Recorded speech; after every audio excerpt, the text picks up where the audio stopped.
Hey everyone, let's talk about presentation skills.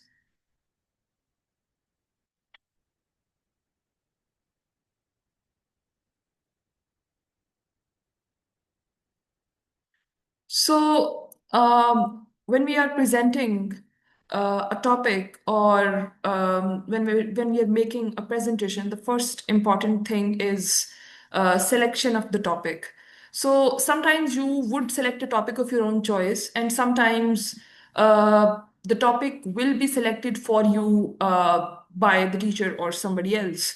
But the important thing is selection of topic is something which is very important. The second thing is knowing your audience. Now, that is also very important because understanding and knowing uh, the things that your audience can understand and the things that they cannot understand, that's very important because that would help you select the material for your presentation. If your material is something that your audience cannot understand at all, then they would not be interested in the presentation. If you have selected the material which is like too easy for the audience, they may get bored or lose interest.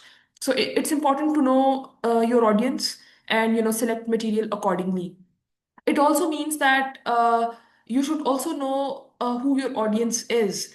Is your audience group of professionals? Are they your class fellows? Or are they just normal general people? So depending on that, you would choose or select material for your presentation. Then after you have selected your topic, after you have um, understood who your audience is, the next important step is brainstorming. So we will talk about it in detail. And after brainstorming comes the organization of the content. So let's talk about all these things one by one. So let's talk about knowing your audience. So when you are selecting content for your presentation, when you are producing content for your presentation, when you're making presentation, um, make sure that you choose the content that your audience cares about, the content that they like, their sensitivities, their level of understanding, their attitudes, their beliefs. All of these things are important when you're selecting content for your presentation. So you cannot say things which could be insensitive to your audience. You cannot, or their belief systems. And you should also you should always keep in mind their level of understanding when you are choosing content for your presentation.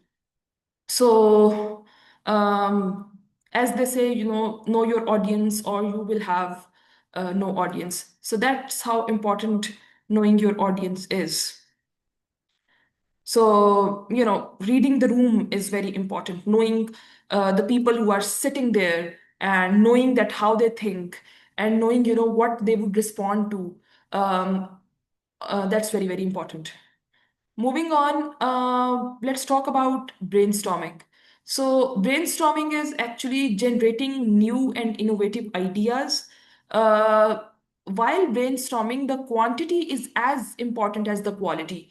So, brainstorming also means, building on the existing ideas.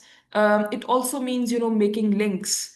So, brainstorming is actually, thinking on paper, generating ideas on paper, creating a pool of ideas. Then, uh, these are a few examples of brainstorming.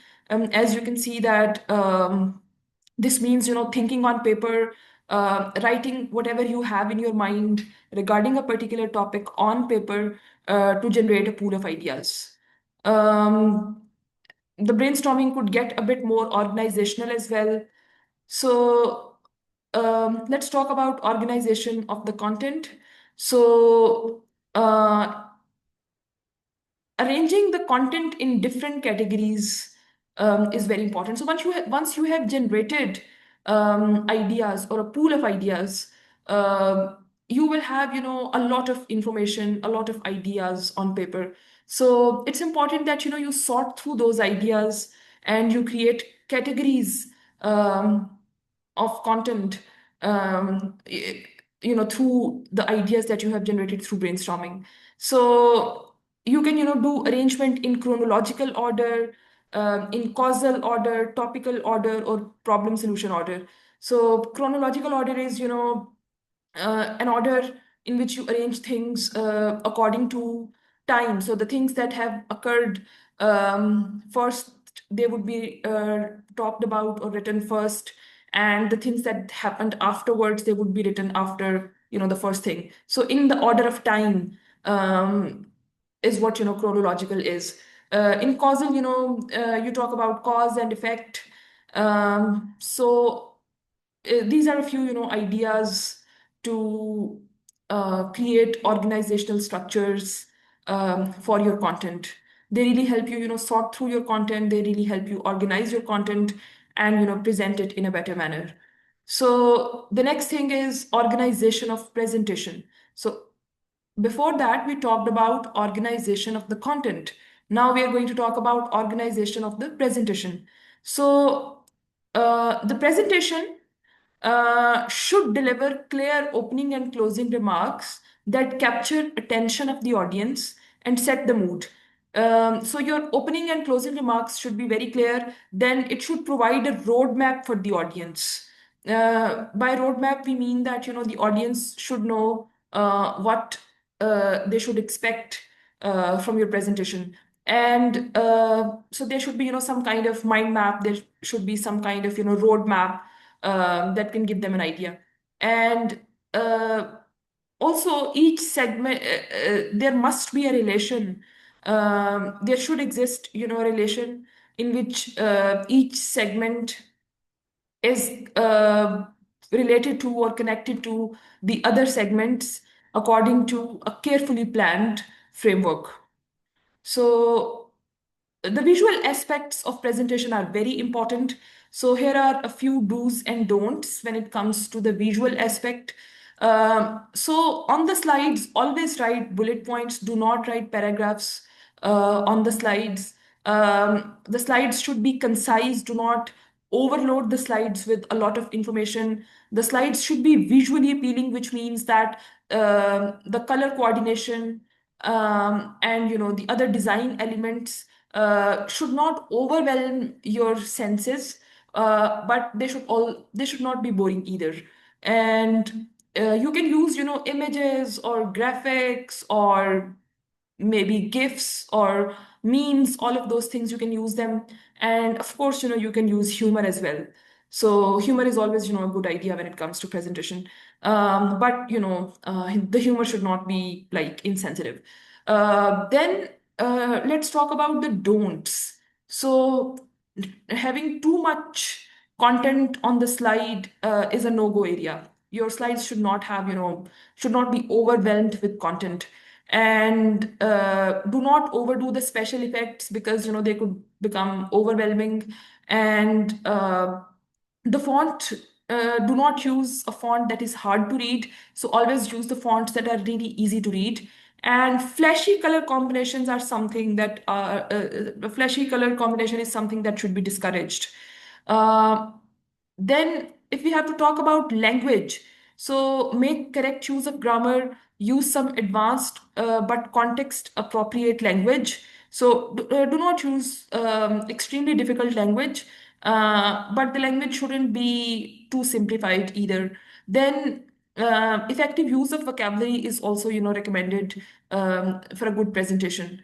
Then, there are some tips for the presenters. So look presentable, engage with audience, make eye contact with your audience, smile if you can, be relaxed, make sure you have a body language and movements that seem fluid. So, you should not be standing too rigidly at one place. So try to be a bit relaxed while you are presenting. So, if we have to talk about speaking skills, so you should have poised and clear articulation. That means that your words should be very clear, and the volume should be proper, which means that it shouldn't be too loud, but at the same time it shouldn't be like too low. There should you should have a steady rate of speaking. Then good posture is important. Your voice should reflect certain kind of enthusiasm and confidence. The next thing is language expressions for presentation. So here are a few language expressions that you can use to make your presentation even better. So when you are just starting your presentation, these are a few language expressions that you can use. So when you are greeting somebody, so in the beginning of your presentation, you should be greeting your audience. And for greeting, you could say a very good morning to you all, or good afternoon, good evening, salam. You could say salam and good morning or good afternoon. So these are the things that you could use, like language expressions that you can use to greet your audience, and that would have a really good impact. Then, when you are addressing them, so you could either use ladies and gentlemen, dear colleagues, dear classmates. You can use, everyone. For example, a very good morning to you all, or, good morning, everyone. Such expressions could be used. Then it is always a good idea to introduce yourself in the beginning of the presentation. So when you are introducing yourself, you could say, let me introduce myself, or my name is, and you could also say, you could also say, my name is this, and I represent, if you are representing a group, you could talk about your group. So this is very important. So it's also important, to introduce your topic as well. Then, there are a few opening remarks, and you could use some of them or one of them in your presentation. Uh, in opening remarks, you could either say, it's good to be here today, it's a great pleasure to be here, I'm glad to be here today. So these are some of, the ideas, some of the opening remarks. You could choose one of them. So in all of these things, from greetings, addressing, introducing self, and opening remarks, you could choose, one expression from each card. So although, this slide has a little bit more content on it, slightly overwhelming content on it, but then you could use, some um, different features to separate information. The information must not merge into each other. Um, so again, so in when you are, starting your presentation, you could say, the title of my presentation is this, I'd like to talk about whatever the topic of your presentation is, or my topic today is, or I'd like to discuss today about whatever your topic is. So these are some of the things that you can use in the beginning of your presentation. Also, you can start with the question or a problem. So you after introducing your topic, you could start with a question or a problem. So here are a few examples, and you could choose one of those examples. For instance, have you ever wondered why? Did you know that? And add a question there or a problem there. So you could use a few expressions like that, and we call these expressions a hook. They can grab the attention of your audience. You could also start with a joke. So you could say, let me start by telling you a story or a joke, but make sure that the joke is appropriate, and it's not insensitive or offensive. You could also start with some facts or opinions. Again, all of these things are important to catch or to grab the attention of your audience. So you could say, according to the latest research, or statistics show that, or did you know that, and add some fact or opinion there. So these are a few ideas that can help you make your presentation more interesting.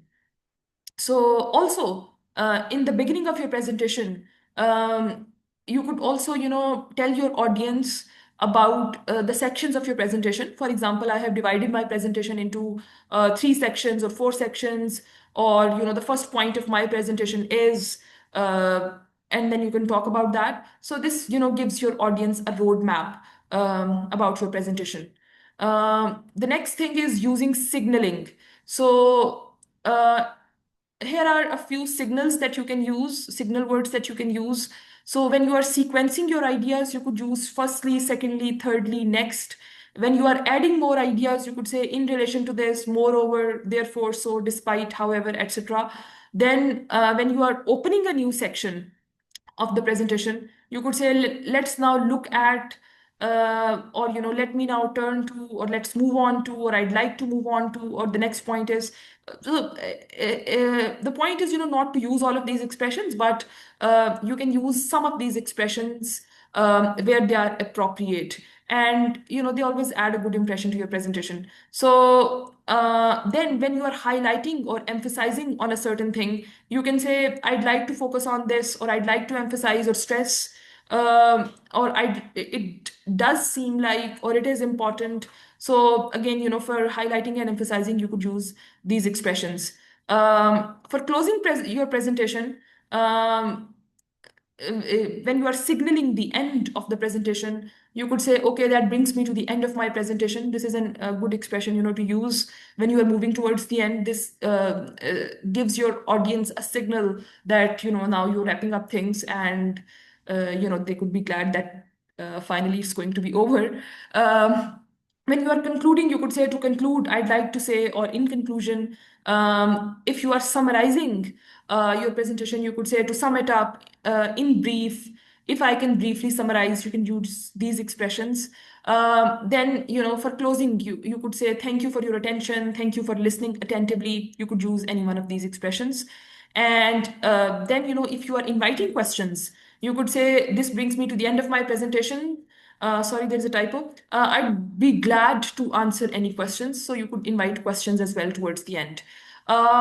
Here is, some idea. Here is an idea, to manage your anxiety. So having anxiety before presentation is very common. So you can use box breathing to manage your anxiety before presentation. It means, you breathe in and for 4 seconds, and then, you hold your breath for 4 seconds, then you breathe out for 4 seconds and hold your breath for 4 seconds, and you can repeat this whole process. So this can, really help you manage your anxiety before the presentation. Um, the next thing is